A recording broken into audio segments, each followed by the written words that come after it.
Good morning, good afternoon, or good evening, everyone. We are continuing here in the PELE YOETZ, and we're starting a new chapter today called Ahavas Ish v'Isha, the love of a husband and a wife. And just to give a hagdam, an introduction to this chapter, like we did by the one of Chinuch Habanim, of raising our children and loving our children, we have to remember that the PELE YOETZ is coming from a very different perspective than you and I are. His world was a different world. His mind was a different mind. Torah is what was running his life and developing his hashkafas HaChaim, the way his outlook on everything, on every relationship.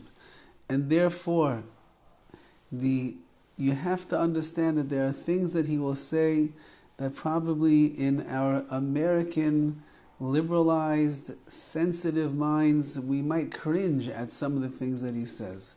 We might think that he's being chauvinist. We might think that he is not recognizing what reality, what truth is. We might think to ourselves, why does he talk about sending that couple to marriage counseling or get the psychologist for the husband or the wife if they're going through certain things that seem to be impairing the ability to have shalom bayis, marital harmony. But keep in mind that the PELE YOETZ is telling us a Torah perspective on what the tachlis, the goal of marriage is, of who a husband and a wife are, and what they can accomplish as individuals, and the bond of ahava, of love, that they can accomplish and achieve for themselves. So don't overreact to some of the things that he might say. Rather listen and let him develop this beautiful chapter that he has on the love of a husband and a wife and how to accomplish it in the best possible way. He will deal with many things that we that are involved in counseling couples and couples themselves that are struggling are going through today. In today's generation, the PELE YOETZ, nothing changed. The neshamas didn't change. The bad midos didn't change. The taivas didn't change. The selfishness of a person hasn't changed. It's all the same that it was 200 years ago. It's the same that it was 1,000 years ago. And it's the same that it was when the Torah was given to Klal Yisrael at Har Sinai, and that's why we use the Torah as our guidebook for how a husband and a wife will love each other, respect and honor each other, and create a bastion of shalom bayis in their home between them.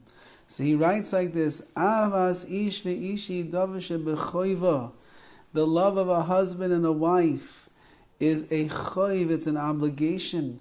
Shebeinehem ahava aza, and there should be a strong love between a husband and a wife. Let's just stop here for a moment. Says the PELE YOETZ, there is an obligation for a husband and a wife to love each other. Not just, hi honey, I love you too. No, it means that it has to be ahava aza, a strong, passionate, burning love between a husband and a wife. It has to be very meaningful. A husband and a wife that are living in their lives, in their marriages for 1 year, or 5 years, or 10 years, or 20 years, or 30 years, or 50 years.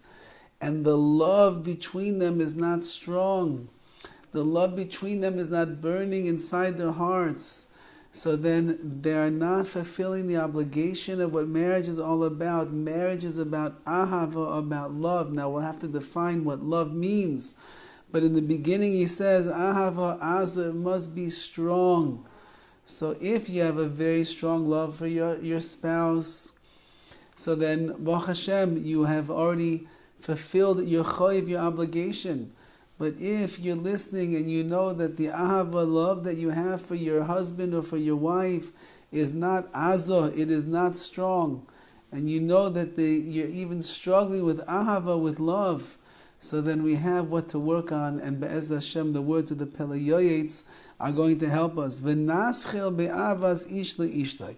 Let's start with defining the love between a man and his wife. Meaning the obligation from the perspective of the husband to the wife. Ki yadua maimer Chazal.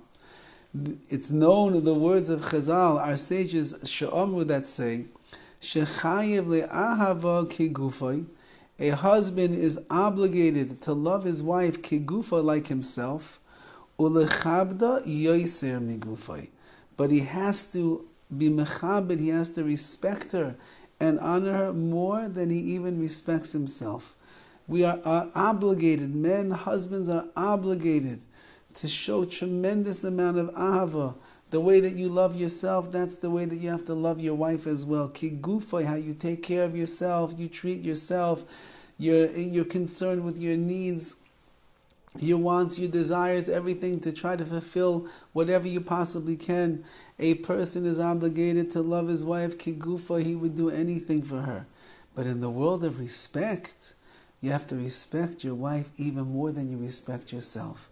Sometimes a person will do foolish things. Sometimes a person will put their reputation on the line. Sometimes a person will act, whether in private or in public or in a small crowd, in a way that is really ridiculous and is a denigration of the kavod, of the honor of that person, of who they are. For a wife, chas v'chalila, you could never do anything to a wife that's going to take away from her kavod, from her honor.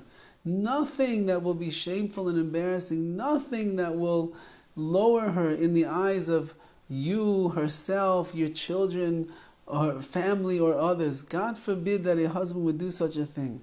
Because the obligation is, yes, you have to love your wife as much as you love yourself, but when it comes to respect, when it comes to honor, when it comes to paying her the tribute that she deserves, that is something that is beyond what you yourself have for yourself. And therefore, it begins the PELE YOETZ over here, how important it is that if you want to develop the love in the right way, a husband for a wife, it has to be done like Chazal, our sages, teach us. Love her like yourself and be mechaber and honor her and respect her even more, migufay, than your own self. Have a wonderful day and a wonderful Shabbos, and we have much, much to learn over here in the world of Shalom Bayis, of the marital harmony, that Be'ez Hashem, with the words of the PELE YOETZ, will be able to raise our marriages even more. Have a wonderful Shabbos.